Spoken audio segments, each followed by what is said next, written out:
Can you talk about sort of, because there are people that are listening to this that are thinking about writing a book that just haven't taken the step.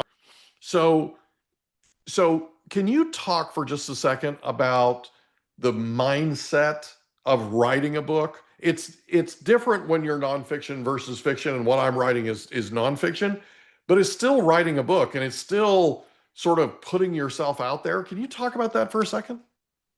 Absolutely. And I think that mindset aspect is very, very important. It's kind of like, what's your why? Yeah. What do you, why do you want to do this? Beautiful, wonderful question. Um, I had written a book about my time in Paris as the defense attaché, as sort of a memoriam, if you will, and that was pretty darn well received. But then I thought to myself, there's more that I want.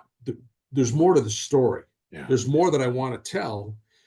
And I had to get that first book cleared by like 8 government agencies.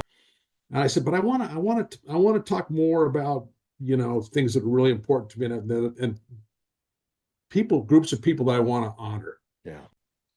Wanted to talk about military, diplomatic, intelligence, law enforcement people that I'd served with. That was a really, really big deal. And all the behind the scenes work that they do to keep our country safe, all the time that we never even have a clue about.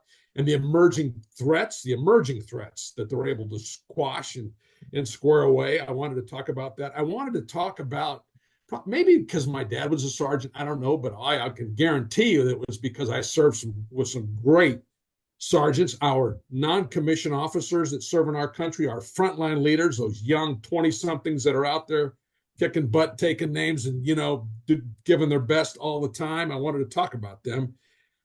I wanted to talk about family members, military family members, and what they go through. And so I try to bring some aspect of that into my writing.